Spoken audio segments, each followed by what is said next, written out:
So, I promised this video a long time ago, pretty much talking about who Paul Hellyer was, what his plan was for Canada, what he tried to warn Canadians about. Now, this gentleman, he was the Defense Minister of Canada between 1964 and 67, and I got to meet him on one occasion. I shook his hand. I made sure I waited around after he gave his speech in Toronto to introduce myself, shake his hand, and express my gratitude for what he was saying and what he was trying to do. And I feel like I have to carry that on and kind of try to warn people about the same things he was warning people about. Now, keep in mind, this guy was the Defense Minister of Canada, one of the highest ranking members of the government in the 60s. And he wasn't allowed to speak to any of the caucuses for any of the political parties. The NDP, the Liberals, the Conservatives, none of them would allow him to address their caucus. So he'd pretty much been blackballed. Now, the reason he was blackballed is pretty simple. He was pretty much going around the country giving tours, speaking tours. He wrote several books about it, about how the banking system had pretty much usurped our government, that the banks that the government borrows from at all levels of government, municipal, provincial, federal governments, were all borrowing money from these banks, who are allowed to, since they changed the Bank Act, to allow fractional reserve lending, loan the government money that they don't have. So create money from nothing and give it to the government, and then charge the government compound interest on it, which the government then has to pay back, plus all that interest. So they're doing nothing, and in exchange for doing nothing and loaning the government money that they never had to work for or do anything for, the government has to extract the entire value of those loans plus the interest from the taxpayers, which in his view and in my view amounts to modern-day slavery, because you're forced to work for people who've done nothing in exchange for your labor. And this isn't a small amount of money. It's the largest expense on the federal budget and in the provincial budget in Ontario. Anyway, that's where I'm from. So they're enslaving us to these banks, and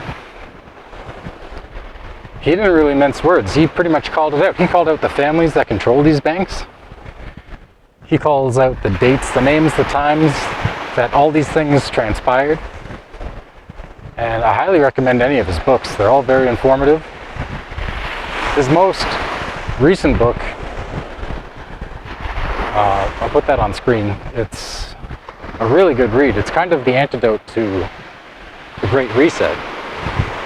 So in my video I put out last time, I was contrasting the Great Reset with Paul Hellyer's vision of the future, which is one where pretty much people reclaim their freedom from these banks that have started enslaving us in secret in a way that most of us don't even recognize or understand. So most people don't have the time to figure out how the banking system works.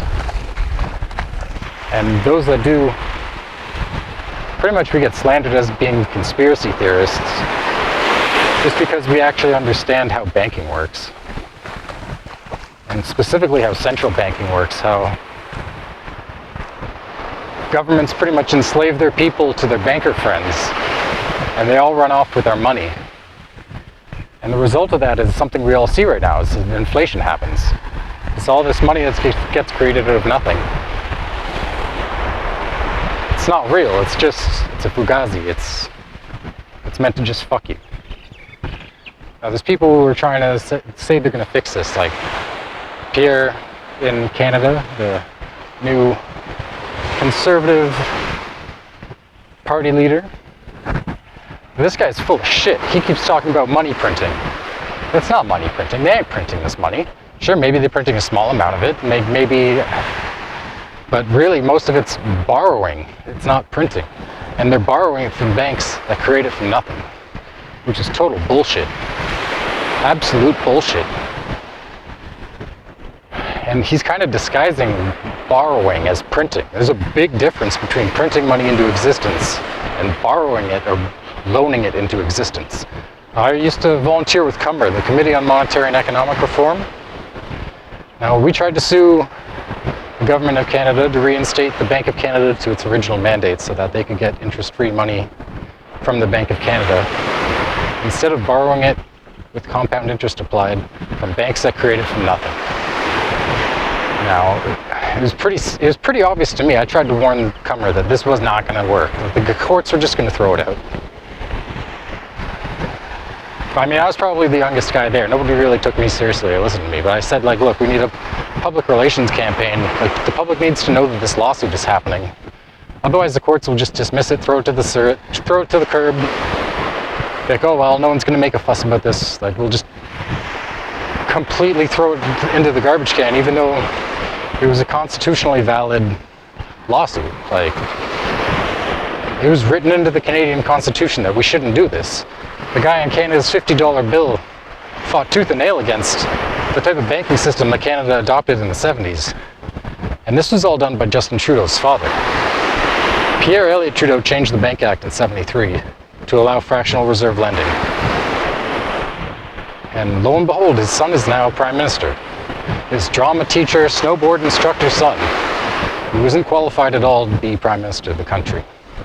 That's pretty obvious that, to me anyway, a deal was made for that to happen long before he was old enough to really lead the country. And I'm guessing just in hindsight that they didn't realize this guy had no aptitude whatsoever for that sort of role. That's why he makes a fucking doofus out of himself.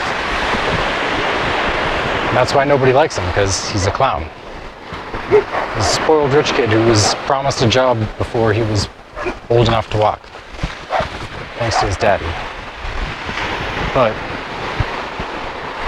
people are kind of cluing into this now, so they're kind of desperate to set up these central bank digital currencies so that they can pretty much swap everyone over to that and then have full control.